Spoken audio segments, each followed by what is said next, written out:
viewers, and welcome back to another episode of Maxwell Star's Beer Review. Tonight we're going to take a look at an Italian classic, Birra Moretti.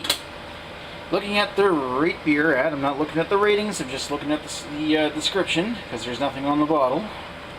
It says, Birra Moretti is a genuine lager beer produced using a traditional process that has remained almost unchanged since 1859. To produce Birra Moretti, only the highest quality raw materials are used and in a particular mixture of valuable hops that gives the beer its aroma and unique fragrance, intensifying the slight bitter flavor. It is a low fermented beer that has a golden color, the tone of which is given by the quality of the malt used. The alcoholic content is 4.6% ABV. That makes it suitable to drink at any time of the day. Yeah, sure. In fact, it is the perfect accompaniment of both dinner and lunch to drink in the evening with friends. Now, I shouldn't laugh too much about that comment because beer is very much integral into many European cultures, and many of them drink it, beer for breakfast, beer for lunch. Generally lower ABV beers in the mornings and the afternoon, so you can remain functional throughout the day. However, while 4.6 ABV is definitely a lighter beer, it's kind of like look at many of the British lagers out there, like British bitters, like the lighter ones generally orbit around like 3.6. So this is actually quite a bit heavier than something like that you want to. And here in North America, it's kind of like, whoa, dude, man, Alcoholics Anonymous. If you want to drink this for breakfast, okay, so.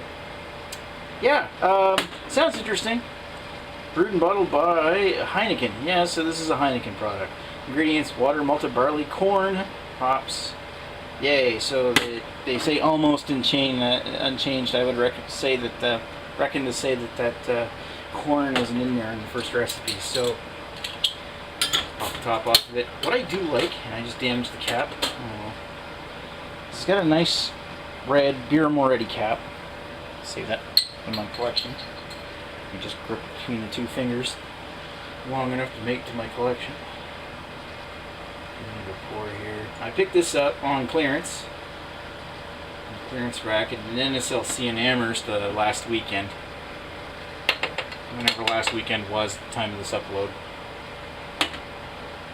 Whoa, shoot. I'm hoping that's just residual, like a little pocket of skunk at the top of it because I smell it from here. Whoa.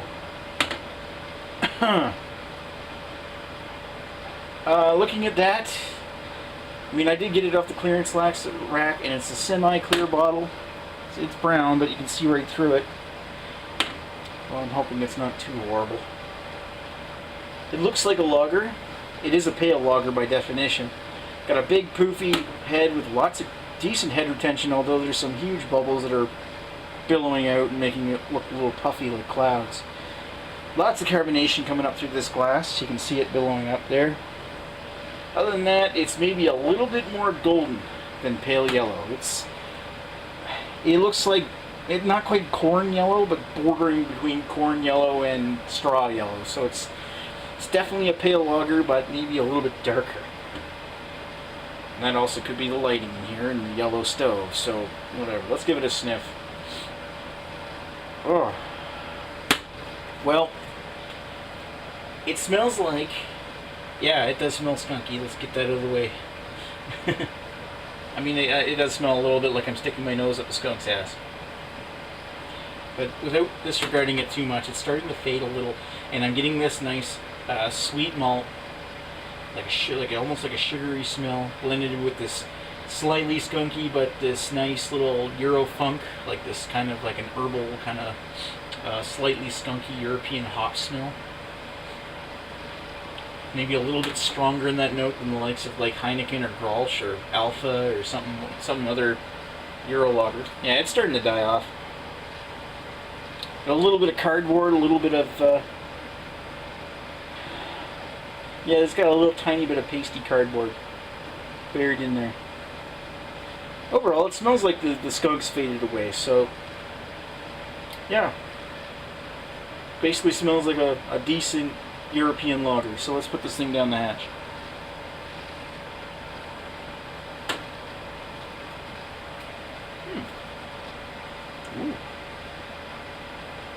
Goes down nice and smooth.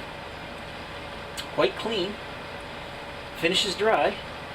The taste profile's got, it's a light lager by nature, but it's got a decent amount of this nice toffee flavor that permeates through it, the taste.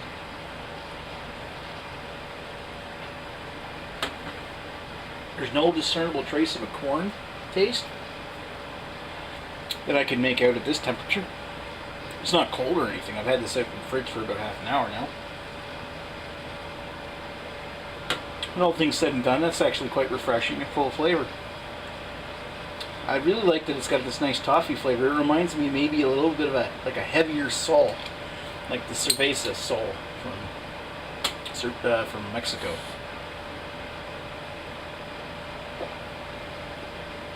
You know what? That's not horrible. It's not bad. It's nothing to write home about, but it's not bad. It's certainly enjoyable, and if you're the kind of lager drinker, it's got quite a bit of flavor for a lager beer. You might enjoy this. I could have saved this to drink with the fuzz. You might have liked it. But if you're looking for something incredibly easy and incredibly soft to drink, you might find this a little bit heavier than you're liking. It is a little bit more bordering towards mid-body to full-body. For a lager, that's saying something. But what do I think of it? I'm actually relatively impressed. Given that it is a pale lager, it's not a bad one. It's not what I would consider great, but I always mark the ones that have a little bit more flavor, a little bit higher than the rest. I'm going to give it a 3.25 out of 5. It's not like a heck of spectacular or anything. It's not like hugely great. It's just decent and enjoyable. And I don't mind drinking that whatsoever. Somebody hand it to me this side, drink it and be happy. So, that's my opinion, 3.25 out of 5 for Birra Moretti. Thanks for watching Maxwell Stars Beer Reviews. Really enjoyed having you around, and I hope you enjoyed watching. We will talk to you folks later.